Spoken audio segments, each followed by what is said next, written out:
ବୋ ବୁଟୁ ଭୂତ box office collection ଦିନ 12 ସର୍ବାଧିକ ଆୟକାରୀ ଓଡ଼ିଆ ଚଳଚ୍ଚିତ୍ର ହେବା ସହିତ ଇତିହାସ ରଚିଲା। ଏହା ଏକ ସୁପର ବାବୁସାନ ମହାନ୍ତିଙ୍କ ଅଭିନୀତ ଫିଲ୍ମ ବୋ ବୁଟୁ ଭୂତ ଦମନ ଏବଂ ସମସ୍ତ ଓଡ଼ିଆ ଫିଲ୍ମକୁ ପଛରେ ପକାଇ ଆୟକାରୀ ହୋଇଛି। 2025 ମସିହାରେ ଭାରତୀୟ ସିନେମାର ଛୋଟ ଛୋଟ ଭାରତୀୟ ସିନେମାଗୁଡ଼ିକ ଏକ ବଡ଼ ଆଶ୍ଚର୍ଯ୍ୟଜନକ ଘଟଣା ପାଲଟିବାକୁ ଯାଉଛି। ବାବୁସାନ ମହାନ୍ତିଙ୍କ ନେତୃତ୍ୱରେ ନିର୍ମିତ ବୋ ବୁଟୁ ଭୂତ ସର୍ବାଧିକ ଆୟକାରୀ ଓଡ଼ିଆ ସିନେମା ହୋଇ ଇତିହାସ ସୃଷ୍ଟି କରିଛି।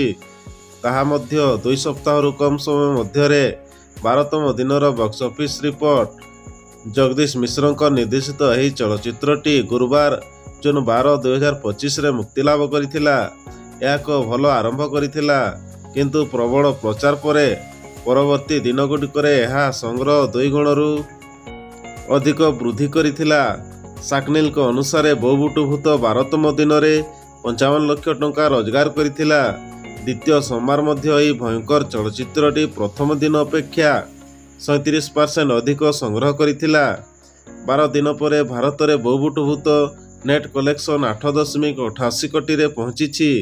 ଟିକସ ମିଶାଇ ମୋଟ 10.47 କୋଟିକୁ ବୃଦ୍ଧି ପାଇଛି।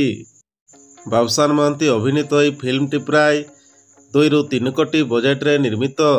ଏହା ଅର୍ଥ ହେଉଛି ଯେ ପ୍ରଯୋଜକମାନେ 196ରୁ 344% ଲାଭ କରିସାରିଛନ୍ତି। ଯଦିଓ ନିମ୍ନ ସୀମାକୁ ବିଚାର କରାଯାଏ, ଏହା ବକ୍ସ ଅଫିସରେ ସୁପରହିଟ୍ ଟ୍ୟାଗ୍ ହାସଲ କରିଛି। ବୋ ବୁଟୁ ଭୂତ ହେଉଛି ସର୍ବାଧିକ ଆୟକାରୀ ଓଡ଼ିଆ ସିନେମା। ଅଚ୍ୟୁତା ସାହୁଙ୍କ ସହ ଅଭିନେତା ଚଳଚ୍ଚିତ୍ର ଦମନ 2022ରେ ନିର୍ମିତ ହୋଇଥିଲା। ଜୀବନବ୍ୟାପୀ ସଂଗ୍ରହକୁ ପଛରେ ପକାଇ ଓଡ଼ିଆ ସିନେମା ଇତିହାସରେ ସର୍ବାଧିକ ଆୟକାରୀ ଚଳଚ୍ଚିତ୍ର ପାଲଟିଛି।